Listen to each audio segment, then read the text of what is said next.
میرا نام فروہ ہے۔ میں اپنے والدین کی ایک اکلوتی اولاد ہوں۔ مجھے پڑھنے لکھنے کا کوئی خاص شوق نہیں تھا، اس لیے میٹرک کے بعد تعلیم کو خیر آباد کہہ دیا۔ میرے والد کا تعلق ایک جاگیردار گھرانے سے تھا، اس لیے میرے لیے پیسہ یا جاب کا کوئی مسئلہ نہیں تھا۔ میرے والد کے 2 بھائی اور ایک بہن ہے۔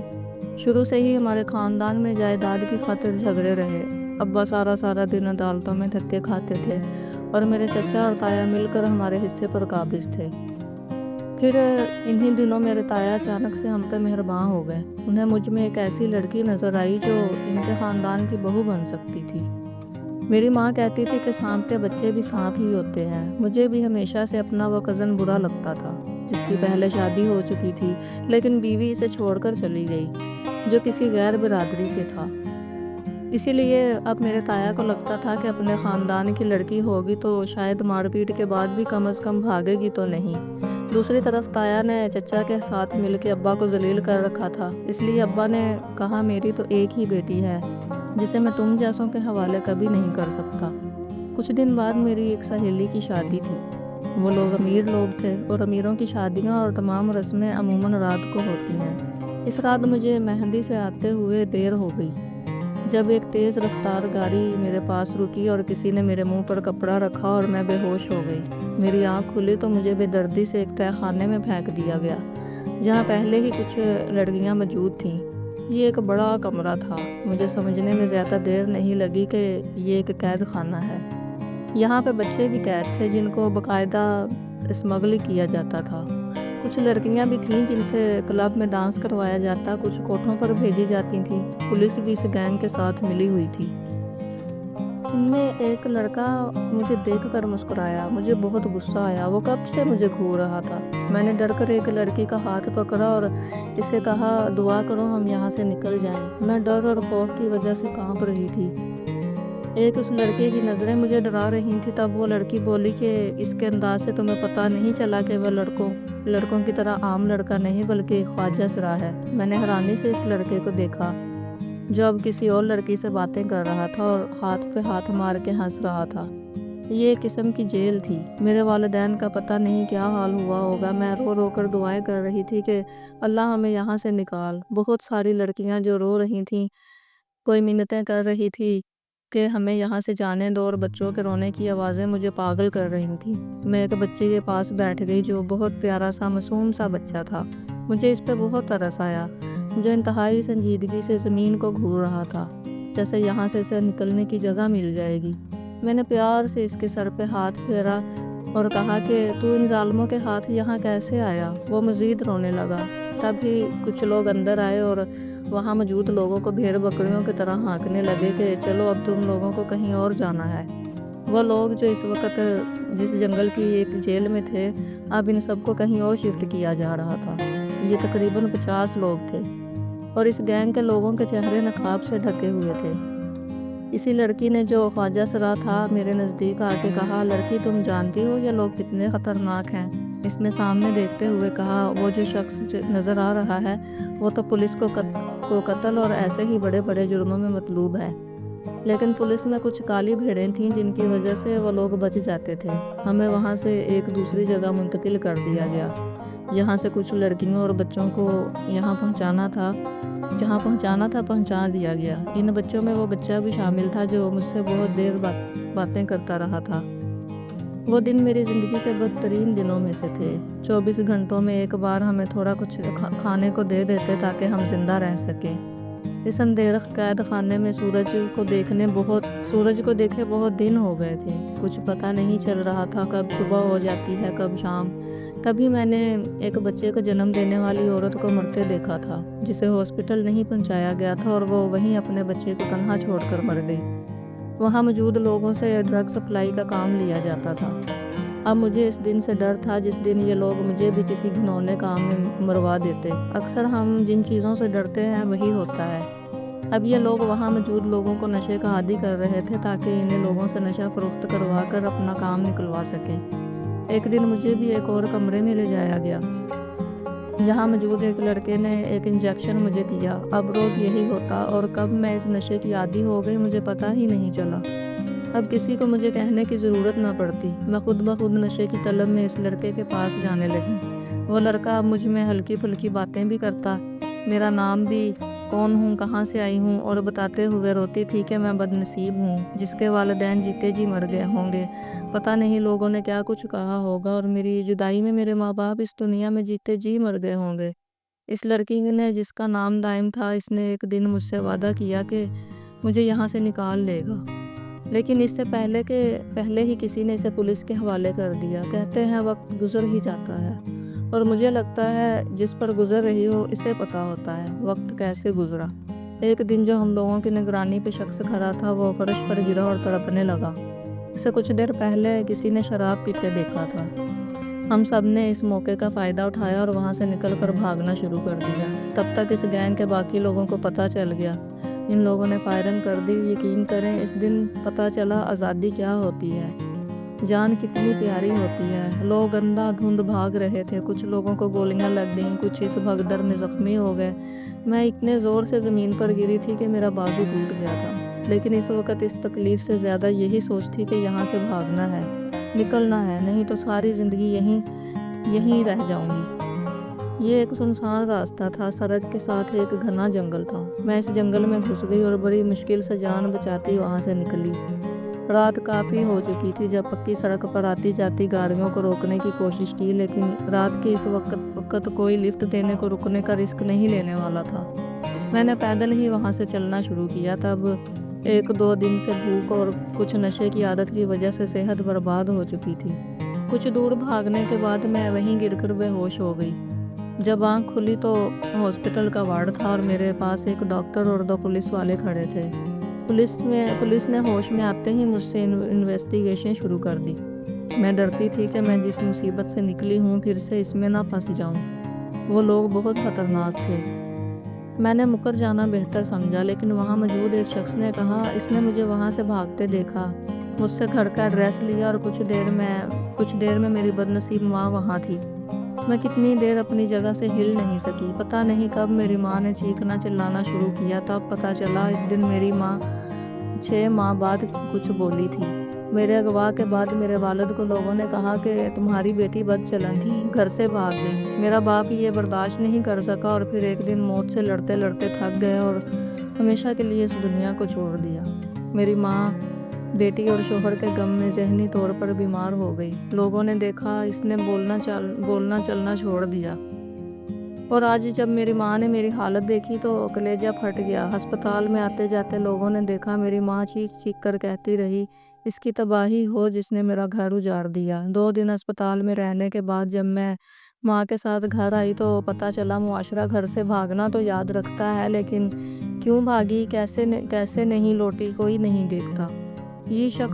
ہر شخص نے اپنی انک لگا رکھی ہے اور سب اپنی ہی نظر اور سوچ کے مطابق دوسروں پہ فتوے لگاتے ہیں۔ ہم بدقسمتی سے ایسے لوگ ہیں، ہمیں دوسروں کے دوزخ میں جانے کی فکر رہتی ہے اور یہ بھول جاتے ہیں ایسے میں ہم اپنی جنت بھی گنوا رہے ہوتے ہیں۔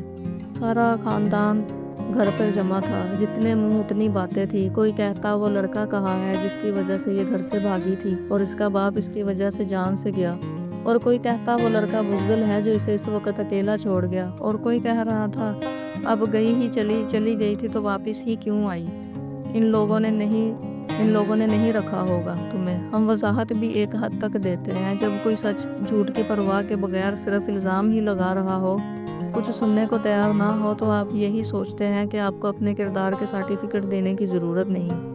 اس وقت میں بھی جانتی تھی کہ ایک رات گھر سے باہر رہنے تک ہمارے معاشرے میں عورت کے لیے سزا بن جاتا ہے۔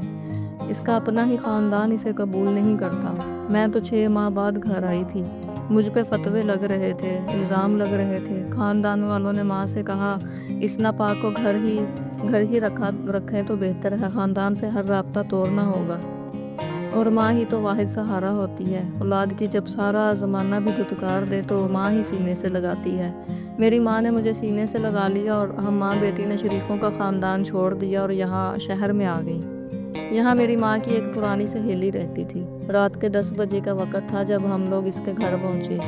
ہمیں دیکھ کے اور اس وقت اچانک دیکھ کے پتہ نہیں کیوں وہ گھبرا گئی۔ اس نے ہمیں کمرے میں بٹھایا، حال احوال کے بعد کھانا کھلایا۔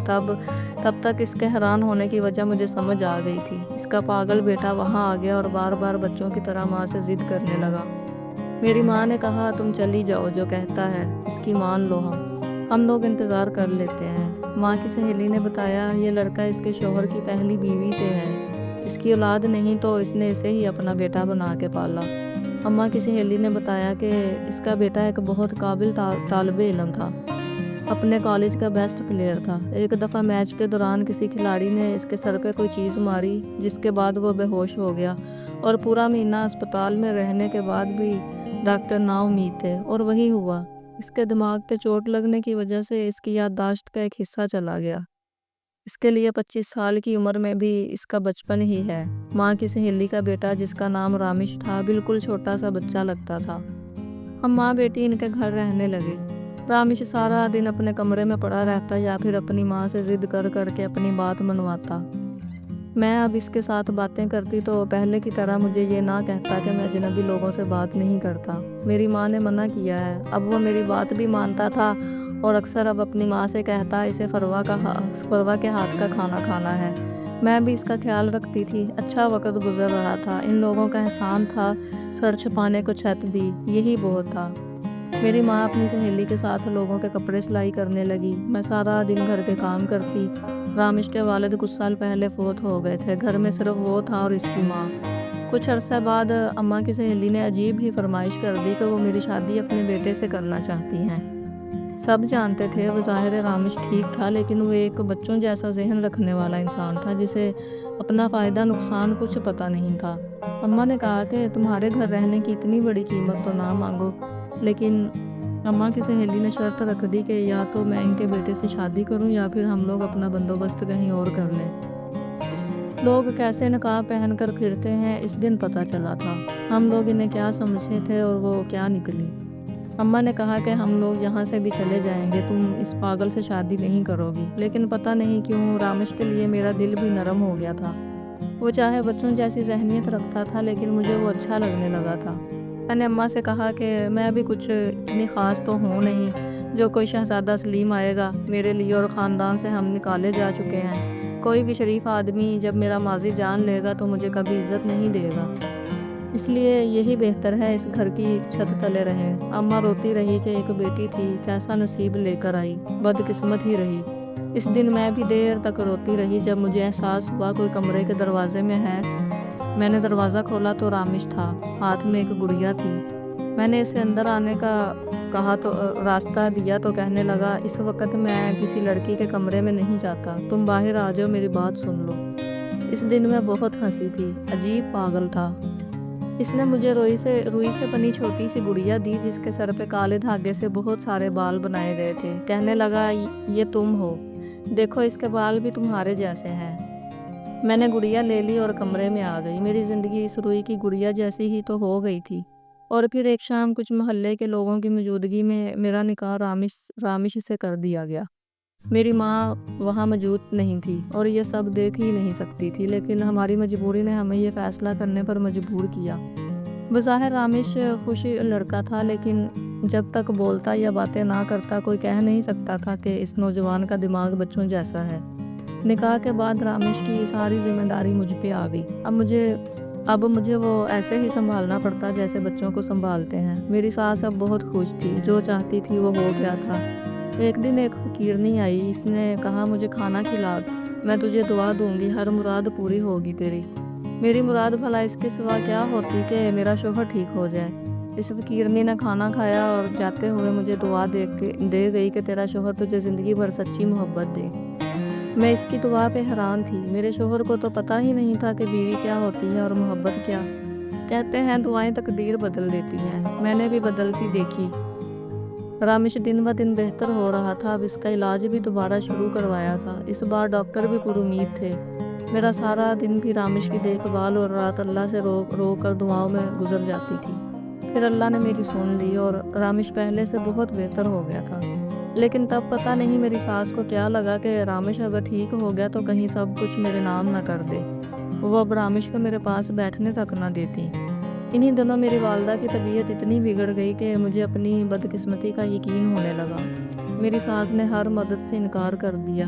میں سارا مہینہ سرکاری ہسپتال میں ماں کا علاج کرواتی رہی۔ وہاں سے بھی آدھی دوائی ملتی اور آدھی کہتے باہر میڈیکل سٹور سے لے لو۔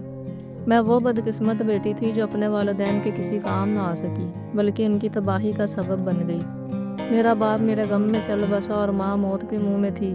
سردیوں کی راتوں میں اور میری ماں سرکاری ہسپتال میں ڈاکٹروں کی انسانیت دیکھتے رہے، اور پھر ایک دن جب میری آنکھ کھلی، اس لکڑی کے بینچ پہ لیٹ لیٹ کے میرا جسم اکڑ چکا تھا۔ جب ماں کو آواز دی تو پیروں تلے زمین نکل گئی۔ میری ماں مجھے سوتا چھوڑ کے نہ جانے کب کی اس دنیا سے جا چکی تھی۔ پتہ نہیں جس نے مدد کی، کون گھر چھوڑ گیا، کچھ پتہ نہیں۔ محلے کے کسی شخص نے کفن دفن کا انتظام کروایا۔ میں دنیا میں تنہا رہ گئی تھی۔ ایک ایک کر کے میرے رشتے مجھے چھوڑ گئے تھے۔ سارا دن روتے اور رات سوچوں میں گزر جاتی۔ جب ہم سوچ رہے ہوتے ہیں ہم پہ کوئی ذمہ داری باقی نہیں رہی تو کس کے لیے جینا ہے؟ کچھ لوگ زندگی سے مایوس ہو کر اس کے ختم ہونے کے دن گنتے ہیں، اور کچھ لوگ کوئی وجہ ڈھونڈ لیتے ہیں۔ میرے پاس وجہ بھی نہیں تھی۔ مجھے لگتا تھا میں پاگل ہو جاؤں گی۔ میری ساس رامش سے کہہ کے مجھے باتیں سنواتی۔ وہ پہلے سے بہت بہتر تھا، لیکن اپنی ماں کے ہاتھوں کھلونا بن چکا تھا۔ جیسا کہتی وہی اس کے لیے حرف آخر ہوتا۔ ہم میاں بیوی عجیب رشتے میں جڑے تھے۔ ساتھ تھے لیکن ساتھ رہتے تھے، ایک دوسرے کے ساتھ نہیں تھے۔ ایک بیوی کو جو تحفظ کا احساس ہوتا ہے، جو مان اور بھروسہ ہوتا ہے، میرے پاس ایسا کچھ نہیں تھا۔ لیکن ایک بار پھر سے قسمت نے مجھے ہی چنا آزمانے کے لیے۔ میں ماں بننے والی تھی، اور یہ خبر یقیناً کسی ایسی لڑکی کے لیے خوشی کی ہوتی ہوگی جس کا دنیا میں کوئی خون کا رشتہ باقی نہ بچا ہو۔ اسے ایسی خبر پہ خوش ہونا چاہیے کہ اولاد کے آنے کے بعد ایک مضبوط رشتہ ہوگا جو صرف اس کا ہوگا۔ لیکن میں خوش کیسے ہوتی؟ میرا مقام ایک بیوی کی حیثیت میں کیا تھا؟ اس کے خاندان میں کیا تھا؟ زمانہ مجھے کیا سمجھتا تھا؟ ان باتوں کے بعد میں نہیں چاہتی تھی کہ کوئی اور فروا اس دنیا میں آئے۔ میں نے محلے میں ایک عورت سے بات کی جو ایک سرکاری ہسپتال میں نرس تھی۔ اس نے کہا وہ میری مدد کرے گی۔ ایسا کوئی رشتہ نہیں چاہتی جو میری زندگی میں مجبور اور بے بسی کی زندگی گزارے۔ پھر رامش ایک ایسا باپ ہوتا جو اچھا شوہر ثابت نہیں ہو سکا تھا، جس کا ذہن اب بھی صرف وہی کر رہا تھا جو اس کی ماں کہتی تھی۔ لیکن یہاں بھی قسمت نے میرا ساتھ نہ دیا۔ اس نرس نے کہا اس وقت اگر کچھ کیا تو تمہاری جان کو خطرہ ہے۔ مایوسی سے گھر لوٹ آئی۔ وہ 9 ماہ میرے لیے 9 سال جیسے تھے۔ شدید ذہنی اذیت اور تکلیف میں بہت کمزور ہو چکی تھی۔ میرے اعصاب میرا ساتھ چھوڑ رہے تھے۔ جب ایک رات میری زندگی میں 2 اور معصوم جڑ گئے۔ میں نے 2 جڑواں بچوں کو جنم دیا تھا۔ ایک بیٹا اور دوسری بیٹی تھی۔ بچوں کو دیکھ کے مجھے عجیب سی خوشی تھی۔ میں جو سوچتی تھی مجھے اولاد سے محبت نہیں ہوگی، مجھے ضرورت نہیں کسی رشتے کی، ایک لمحے میں سب کچھ بدلا تھا۔ ان معصوم فرشتوں کو دیکھتے ہی ممتا کے احساس نے مجھ سے سارے گلے چھین کر شرمندگی میں مبتلا کر دیا کہ تم تو انہیں مارنے والی تھی۔ میں روز اللہ سے معافی مانگتی اور اپنے بچوں کی زندگی کی دعائیں کرتی۔ رامش اور میری ساس کا رویہ بھی اب کچھ بہتر تھا۔ مجھے نہ بھی پوچھتے لیکن بچوں سے انہیں لگاؤ تھا، اور میرے جیسی بدقسمت کے لیے یہی کافی تھا۔ بچوں کے چھوٹے چھوٹے کام کرتے وقت اچھا گزرنے لگا، اور وہ دن میری زندگی کا خوبصورت دن تھا جب میرے بچوں نے پہلی دفعہ مجھے ماں کہہ کر پکارا تھا۔ یہ بات وہ لوگ سمجھیں گے جن کا کوئی نہیں ہوتا، لیکن پھر ایک ایسا رشتہ بن جاتا ہے جسے دنیا کی کوئی طاقت جدا نہیں کر سکتی۔ ایک دن میری ساس اور رامش گاؤں کسی فوتگی پہ گئے ہوئے تھے۔ واپسی پہ تیز رفتار میں آتے ٹرک سے اس بس کا ایکسیڈنٹ ہو گیا، اور یہ وہ دن تھا جو میں بھولتی جا رہی تھی۔ میں بدقسمت ہوں، مجھے قدرت نے یاد دلایا کہ تم اب بھی بدقسمت ہی رہو گی۔ میں اپنے بچوں کے ساتھ بالکل تنہا ہو گئی ایک بار پھر سے۔ میری ساس اور رامش کیسا بھی تھا، لیکن یہ تو تھا ہم اکیلے نہیں اس گھر میں۔ اب ساری رات نیند نہ آتی، میری طبیعت خراب رہنے لگی۔ اس کے ساتھ ہی آنے والے دنوں کی فکر، بچوں کے پیٹ کی فکر۔ اب بچے دودھ کے لیے روتے رہتے، دودھ والے نے دودھ دینا بند کر دیا۔ زندگی فاقوں تک آ گئی۔ ماں خود تو بھوکی رہ سکتی ہے لیکن اپنے بچوں کو بھوکا نہیں رکھ سکتی۔ میں نے محلے میں گھروں میں پتہ کیا، اور کسی نہ کسی کا کوئی کام ہوتا تو کر دیتی، جس سے جو ملتا اپنے بچوں کے پیٹ بھرنے لگی۔ لیکن یہاں بھی وہی مردوں کا معاشرہ جس میں عورت اگر اکیلی ہے تو مفت کا مال سمجھ لیا جاتا ہے۔ مجھے اب لوگوں کی نظریں اور نیتیں پریشان کرنے لگیں۔ ایک رات بہت سوچا تو یاد آیا گھر رامش کے نام ہی تھا۔ اسی وقت اٹھی اور کاغذات ڈھونڈے۔ اگلے دن ہی محلے کی ایک عورت جو استانی تھی اسے کہہ کے بینک ساتھ لے گئی۔ گھر جو بینک میں گروی رکھوا کر گاڑی نکلوا لینے کا سوچا، لیکن ایک وسیلہ بن گیا۔ ایک شخص کو ڈرائیور کی ضرورت تھی۔ میں نے مردانہ حلیہ بنا لیا اور یہ جاب شروع کر دی۔ کچھ میں نے خود کو مضبوط بنا لیا اپنے بچوں کی خاطر۔ میں نے گاڑی چلانا انہی دنوں سیکھی تھی جب اس گینگ میں 6 ماہ قید رہی تھی۔ وہ لوگ ہمیں ٹریننگ دیتے تھے تاکہ وقت آنے پہ بھاگنا ہو تو گاڑی چلانی آتی ہو۔ اس طرح برے وقتوں کا ایک اچھا تجربہ میرے کام آ گیا۔ اب میں گاڑی چلاتی، کوئی نہ کوئی سواری مل جاتی، اسے اس کی منزل تک پہنچا کے جو ملتا اس سے اچھی گزر بسر ہونے لگی۔ بچوں کو اسکول میں داخل کروا دیا، زندگی کچھ ٹریک پہ آ گئی۔ میرے صاحب کو گاڑی کی ضرورت تھی، اسے چھوڑنے کے بعد میں باقی سواریاں بھی بٹھا سکتی تھی۔ وہ ایک خوبصورت اور نرم دل انسان تھا اور اب روز ہی میرے ساتھ سفر کرتا اور میں بچوں کی چھٹی کے وقت تک گھر بھی پہنچ جاتی۔ وہ شخص اب مجھ سے کچھ باتیں بھی کرنے لگا تھا۔ جب کوئی آپ کو سننے والا ہو تو آپ اپنے غم بھی شیئر کرنے لگتے ہیں۔ اب اس سفر میں ہم لوگوں کی اچھی بات چیت ہونے لگی، سفر بھی اچھا گزر جاتا اور مجھے بھی ایک جانا پہچانا سا شخص مل گیا تھا۔ ایک دن میں نے اسے پوچھا کہ اس نے شادی کیوں نہیں کی، تو اس نے کہا ایک لڑکی دیکھی تھی، اس سے مجھے محبت ہو گئی تھی۔ مجھے اس کے بعد زندگی نے ایسے موڑ دکھائے کہ وقت نہ ملا اسے ڈھونڈ سکتا۔ اپنے جھمیلوں میں وہ لڑکی کہیں کھو گئی، وہ قسمت کی ماری تھی، پتہ نہیں کس حال میں ہوگی۔ اس نے کہا وہ اگلے دن اس کی تصویر مجھے ضرور دکھائے گا۔ مجھے اب بس اگلے دن کا انتظار تھا۔ مجھے اس لڑکی کی قسمت پر رکش آ رہا تھا جس سے کوئی 7 سال سے محبت کرتا تھا اور اس کی خاطر شادی بھی نہیں کی تھی، اور ایسی محبت کہ اس لڑکی کا کچھ اتا پتہ بھی نہیں تھا اور اس لڑکی کو معلوم بھی نہیں تھا۔ کیسی محبت تھی، ہر غرض سے پاک۔ اگلے دن بچوں کو اسکول چھوڑ کے میں جب اسے لینے گئی تو وہ اسی جگہ کھڑا تھا۔ مجھے دیکھتے گاڑی کی طرف بڑھا، کچھ دور جا کر میں نے ہی اسے کہا مجھے دکھاؤ کون لڑکی ہے وہ۔ اس نے جیب سے تصویر نکالی، مجھے دکھائی۔ میرے پیروں تلے سے زمین نکل گئی کہ وہ شخص میری ہی تصویر مجھے دکھا رہا تھا۔ یہ تصویر تب کی تھی جب میں اغوا ہو گئی تھی۔ پتہ نہیں کیسے اس نے وہ تصویر لی تھی۔ گاڑی اچانک بریک لگنے سے رکی تھی اور اس نے کہا دھیان سے چلاؤ، لیکن میں اسے کیا بتاتی کہ میں کس دھیان میں ہوں۔ جو اب بتا رہا تھا کہ 7 سال پہلے وہ ایک گینگ کا حصہ تھا، اس کا پچھلا ریکارڈ ایک کرمنل کا تھا، لیکن پھر ایک دن اس نے ایک چہرہ دیکھا جسے دیکھ کے اس نے خود سے وعدہ کیا اور اس دلدل سے نکلے گا اور اس معصوم لڑکی کو بھی نکالے گا۔ میں وہاں موجود لوگوں کو نشے کا عادی بنا دیتا تھا، لیکن اس لڑکی کے ساتھ میں یہ ظلم نہیں کر سکا۔ میں محسوس یہی کرواتا تھا کہ اسے نشہ دے رہا ہوں، لیکن 1-2 بار کے بعد میں یہ ظلم نہیں کر سکا۔ میرے ہاتھ کانپنے لگتے تھے، مجھے پتہ چل گیا تھا مجھے اس سے محبت ہو گئی ہے۔ میں نے خود کو پولیس کے حوالے کر دیا اور اس گینگ کی معلومات پولیس کے ایماندار آفیسر کو دے کر وعدہ معاف گواہ بن گیا۔ لیکن جب پولیس نے چھاپا مارا تو وہاں سے وہ لوگ فرار ہو چکے تھے۔ ایک گینگ کا آدمی زہریلی شراب پینے کی وجہ سے مر چکا تھا۔ تب مجھے احساس ہوا میں اس لڑکی کو بھی کھو چکا تھا۔ پھر مجھے یاد آیا کہ ایک بار اس نے اپنے والد اور گھر کا ایڈریس بھی بتایا تھا۔ میں پوچھتا وہاں پہنچا تو پتہ چلا کہ اس لڑکی کے والد اس کی جدائی میں مر گئے اور والدہ اس لڑکی کو خاندان والوں نے نکال دیا۔ تب مجھے پتہ چلا کہ جس کے کہنے پہ ہم لوگوں نے اس لڑکی کو اغوا کیا تھا وہ اس لڑکی کا کزن تھا جو اس سے شادی کرنا چاہتا تھا۔ میں مایوس ہو کے واپس لوٹ آیا۔ میں نے ماسٹرز کیا تھا لیکن نوکری نہ ملنے کی وجہ سے کچھ بری صحبت میں مجھے برے راستوں تک لے گئی۔ میں اب زندگی کو بہتر بنانا چاہتا تھا۔ پھر قسمت نے ساتھ دیا اور مجھے اسی بینک میں جاب مل گئی۔ 2 بہنیں تھیں، اس کی شادی کر دی۔ ماں تو بہت عرصہ ہوا ہمیں چھوڑ کر دوسری شادی کر چکی تھی۔ ہمارے باپ نے ساری عمر ہمیں ہماری ماں کے طعنے دیے تھے کہ تم لوگ اس وقت کی اس ماں کی اولاد ہو جو اپنے ہی بچوں کو چھوڑ گئی کسی اور کے لیے۔ میں سب کچھ حیرانی سے سن رہی تھی۔ قسمت کس موڑ پہ لے آئی تھی۔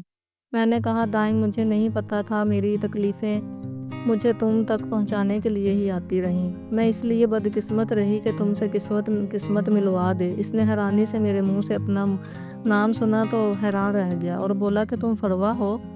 اسے یقین نہیں آ رہا تھا۔ میں نے اسے سب کچھ بتا دیا۔ اس دن میں اکیلی نہیں روئی تھی، میرے ساتھ رونے والا کوئی اور بھی تھا۔ ایک شخص میرے غموں میں غمگین تھا۔ میری قسمت بدل چکی تھی۔ دائم نے سب کچھ جاننے کے بعد بھی مجھ سے نکاح کر لیا، میرے بچوں کو باپ بن کے پالا۔ میں نے گاڑی چلانا چھوڑ دی۔ دائم میری ہر ضرورت کا خیال رکھتا، اس کی بہنیں مجھ سے کبھی کبھار ملنے آتی میرا بہت خیال رکھتی تھیں۔ دائم سے شادی کے بعد میری زندگی بدل گئی۔ میرے بچے میرے سے زیادہ دائم کے قریب تھے۔ رات کو سارے دن کی روٹین اپنے بابا کو بتاتے، دائم بھی ان کی چھوٹی سے چھوٹی بات بھی ایسے سنتا جیسے دنیا کا اور کوئی ضروری کام نہیں ہے۔ میری شکایتیں لگاتے، دائم جب ڈانٹتا تو کہتے بابا ڈانٹنے کا تو نہیں کہا تھا۔ ان بچوں نے ہماری زندگی خوشیوں سے بھر دی تھی۔ محبت نے میری زندگی کی تلخیوں کو بھلانے میں مدد دی تھی۔ میں شکر گزار ہوں اللہ کے بعد دائم کی۔ ایسی محبت کون کرتا ہے کسی سے جیسی میرا شوہر مجھ سے کرتا ہے۔